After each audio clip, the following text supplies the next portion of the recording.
माँ भाई आप कौन हो? तो वो बोला भाई मैं ऋषभ पंत हूँ। ऋषभ पंत कौन?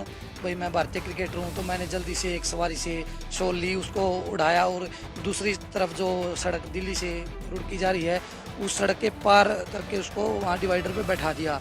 तब तक मैंने एम्बुलेंस को फ़ोन किया क्योंकि वो लंगड़ा रहा था, वो बार बार बोल रहा था भाई मेरी टांग टूट गई है। उसने बोला भाई मेरी मम्मी को फ़ोन मिला दो। एक यात्री के फ़ोन से हमने उसकी मम्मी को फ़ोन मिलाया, तो मेरा तो फ़ोन बिजी था। यात्री का को बोला मैंने भाई फ़ोन मिला, ये नंबर बताएगा। उसने नंबर बताया तुरंत, तो उसकी मम्मी का फ़ोन आया स्विच ऑफ। तो वो बोला यार मेरी मम्मी तो सो रही होंगी। तो अगर आए तो हमने न्यूज़ में देखा भाई ये तो काफ़ी बड़ी पर्सनैलिटी है। तो उसके बाद थोड़ा सा के साथ मैंने उसके हाथ में पैसे रखे, मैंने उसको बिठा भाई। वो कहने उसने कहा भाई एम्बुलेंस वाले मैं भाई इसको भाई जल्दी से जल्दी ले जा, अच्छे हॉस्पिटल में ले जा। तो उसको बोला मखा भी ये क्रिकेटर है। दिल्ली से रुड़की जाते वक्त क्रिकेटर ऋषभ पंत की कार का एक्सीडेंट हो गया। किस तरीके से एक्सीडेंट हुआ, हादसा हुआ किस कंडीशन में, उस वक्त हरिद्वार की तरफ से बस लेकर के सुशील कुमार जी आ रहे थे और उनके साथ में बैठे थे परमजीत नैन जो कि बस के कंडक्टर हैं और ये बस के ड्राइवर थे। दोनों लोग एकदम आगे बैठे थे, इसलिए इन लोगों ने दूर से ही कार को देख लिया। जब कार अनियंत्रित हुई, एक्सीडेंट हुआ और दूसरी तरफ कार आती है। सुशील कुमार जी बस चला रहे थे, हम इनसे पूछते हैं सुशील जी क्या देखा आपने, सबसे पहले कब नजर पड़ी आपकी? नजर तो जी जैसे शिकारी की नजर शिकार पे होती है, तेरे पे। तो मैंने देखा भाई हमारी नजर रहती है आगे पीछे गाड़ियों पे, आगे वाली पे, पीछे वाली पे, अपनी पे भी। मैंने दूर से देखा, मेरे कनेक्टर बातें करते रहते हैं, किसकी भी नजर गई भाई ये गाड़ी बहुत अनियंत्रित हो रही है। वो क्यों 200-300 मीटर पहले ही अंदाजा हो गया था क्योंकि लाइटें ऐसे डडगुमा रही थी। मगर भाई गया ये तो एक्सीडेंट होगा, एक्सीडेंट होगा। इतनी बात करते करते वो हमारे से 100 मीटर आगे डिवाइडर से टकराए। डिवाइडर से टकराते 3-4 पलटे लिए और फिर वो कनेक्टर साइड में सीधी होगी, क्योंकि मैं भी कनेक्टर साइड में हमारी बस थी। मैं कहा बिल्कुल ये तो सामने सामने की टक्कर है, इसमें तो बचना मौत है, क्योंकि सीधी आएगी वो तो बस के अंदर घुसेगी, हमारे 2 शीशे के अंदर घुस जाएगी। मैंने देखा भाई ये तो बचना मुश्किल है। वो थोड़ी ही कनेक्टर साइड में जाती दिखी तो मैंने, क्योंकि मैं कनेक्टर साइड में था, मैंने गाड़ी को ड्राइवर साइड में डाल दिया। तो मेरे बचाव ये रह गया। वो जैसे ही मैंने ड्राइवर साइड में करी, क्योंकि फासला था 100 मीटर का होगा, वो ड्राइवर साइड में कनेक्टर साइड में गाड़ी निकल गई। इस संपत्ति की मैंने देखा भाई गाड़ी में आग लगी। मैं एक साइड ब्रेक मारे जबरदस्त, उस साइड से मेरा कनेक्टर परमजीत नैन उतरा, एक साइड से मैं खिड़की से स्पीड से देखा तो हमने वो आधा वैसे इस टाइप में था, हमने आधे के बाहर निकाला, खींच लिया हमने जी। देखो मैं डेड हो रहा था वो तो कुछ में ऐसा लगा, हमने खींचा, कुछ उसको खरोच से भी आई, वो हमारे खींचने से भी आई है, हम ये कहते हैं। हाँ, क्योंकि हमें प्रायोरिटी थी जो इसके अंदर बच्चे ना हो, लेडीज ना हो, उनको बचाने के लिए, क्योंकि ये तो खत्म हो चुका है, ऐसा लग रहा था। हाँ, क्योंकि गाड़ी में आग लग चुकी थी। अच्छा। उसको बचाने के लिए वो फिर उसको डिवाइडर पे लौटाया ना हमने, तो होश आ गया उसको थोड़ा। हाँ, मैं गाड़ी को जब आप लोगों ने गाड़ी से खींचकर उन निकाल रहे थे ऋषभ पंत को, तो वो बेहोश थे? बेहोश थे जी, बेहोश थे बिल्कुल, हाँ बिल्कुल बेहोश थे। ठीक है, उसके बाद क्या हुआ जब आप लोग लिटाए वहां पर, तो उसके बाद क्या हुआ? लिटा सर, मैंने सुशील को बोला भाई गाड़ी में देखो कोई और पर्सन तो नहीं है, कोई और आदमी तो नहीं फंसा हुआ है। तो ये गाड़ी की तरफ भागा तो वो कॉन्शियस हो गया था। तो वो बोला भाई गाड़ी में कोई नहीं है, मैं ही हूँ बस अकेला। माँ भाई आप कौन हो? तो वो बोला भाई मैं ऋषभ पंत हूँ। ऋषभ पंत कौन? भाई मैं भारतीय क्रिकेटर हूँ। तो मैंने जल्दी से एक सवारी से शॉल ली, उसको उड़ाया और दूसरी तरफ जो सड़क दिल्ली से रुड़की जा रही है उस सड़क के पार करके उसको वहाँ डिवाइडर पे बैठा दिया। तब तक मैंने एम्बुलेंस को फ़ोन किया, सुशील कुमार ने पुलिस को फ़ोन लगाया। 108 नंबर पे एम्बुलेंस को फ़ोन करने के बाद जस्ट 15 मिनट के बाद एम्बुलेंस आई।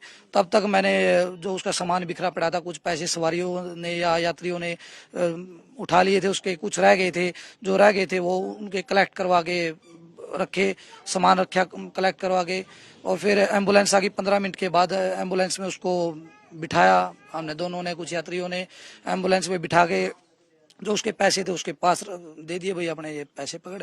उसको मुंह पे भी खून आया हुआ था, पीछे से भी खरोंचे थी, एक टांग में मेरे को तो लगा था वो टूटी चुकी है, क्योंकि वो लंगड़ा रहा था, वो बार बार बोल रहा था भाई मेरी टांग टूट गई है। उसने बोला भाई मेरी मम्मी को फ़ोन मिला दो। एक यात्री के फ़ोन से हमने उसकी मम्मी को फ़ोन मिलाया, तो मेरा तो फ़ोन बिजी था। यात्री का को बोला मैंने भाई फ़ोन मिला, ये नंबर बताएगा। उसने नंबर बताया तुरंत, तो उसकी मम्मी का फ़ोन आया स्विच ऑफ।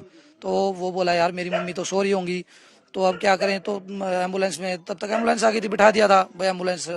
उसको एम्बुलेंस वाले को मैंने बोला भाई आप, एम्बुलेंस वाले को बोला भाई आप इसको ले जाओ और अच्छे से हॉस्पिटल में एडमिट कराओ इसको। तो वो चले गए थे। हमारे पास काफ़ी यात्री थे, तो उनको भी उनके गंतव्य पे पहुंचाना था।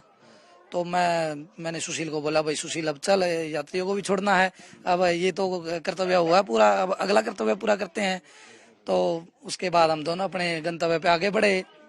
तो घर आए तो हमने न्यूज में देखा भाई ये तो काफी बड़ी पर्सनैलिटी है, तो उसके बाद थोड़ा सा। तो आप ये बताएं कि जब यात्री लोग उतरे, आप क्रिकेट में क्या इंटरेस्ट नहीं लगते? आप ऋषभ पंत को नहीं पहचान पाए? सर मैं पहले इंटरेस्टेड था, लेकिन अब ये नए खिलाड़ी आ गए हैं, छोड़ दिया। सर्विस लगने के बाद 5-6 साल से मैं कम ही देखता हूँ। तो उतने कितने यात्री रहे होंगे आपकी बस में सर अप्रोक्सीमेट 30 यात्री थे। तो उन 30 में से भी कोई ऋषभ पंत को नहीं पहचान रहा? नहीं, वो तो 15 तो सर उतर के भाग गए थे, डर गए थे वो। डर गए? हाँ डर गए थे। 15-16 सवारी जो रुड़की से चढ़ी थी ना, वो डर के मारे भाग गई। फिर कुछ सवारियां जो बहादुराबाद बाईपास से चढ़ी थी, 7-8 आदमी थे, उनमें से 3 आदमी उतर के आए, बाकी कोई नहीं आया। बाकी कोई उतर के नहीं, कोई नहीं आया। वो लोग भी नहीं पहचाने? नहीं, कोई मैं भी नहीं पहचाना था, मैं ये बोल दूं, कोई भी नहीं पहचाना था, क्योंकि मुंह पे इतनी ब्लीडिंग थी और फिर पूरा का पूरा मतलब धूल मिट्टी में हो गया था पूरा। वो पहचाने कैसे बताऊं? फिर वही बात है, चोटिल हो रहे थे, कपड़े सारे फट। शरीर पे कहाँ कहाँ चोट थी?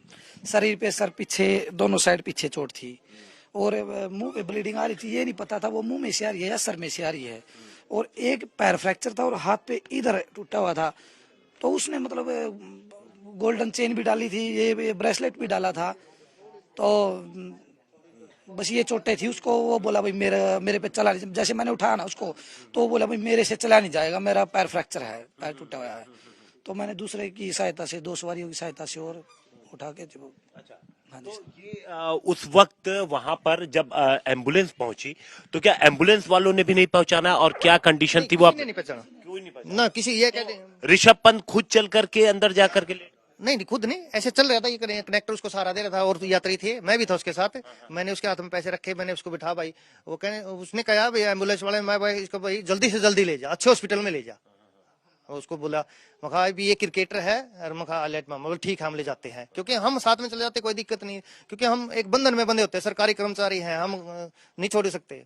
तो कितनी देर में एक्सीडेंट के कितनी देर बाद उन्होंने आपकी बात हुई, जब आपको ऋषभ पंत ने बताया कि वो क्रिकेटर है और ऋषभ पंत उनका नाम? 6-7 मिनट के बाद उसने बताया था कि मैं ऋषभ पंत हूँ, क्योंकि जब निकाला है उस टाइम होश में नहीं था वो। जब हमने उसको डिवाइडर पे लौटाया ना, जब होश में आया वो।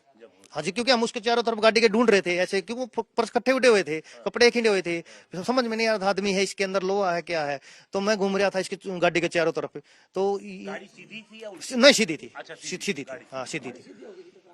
पुलिस पहुंच पाई थी उस? पुलिस नहीं पहुंच पाई। कितनी देर? आप जब एम्बुलेंस वहां से आपके पहुंचने पे, एक्सीडेंट होने पे, और आप एम्बुलेंस आने में कितना टाइम लगा?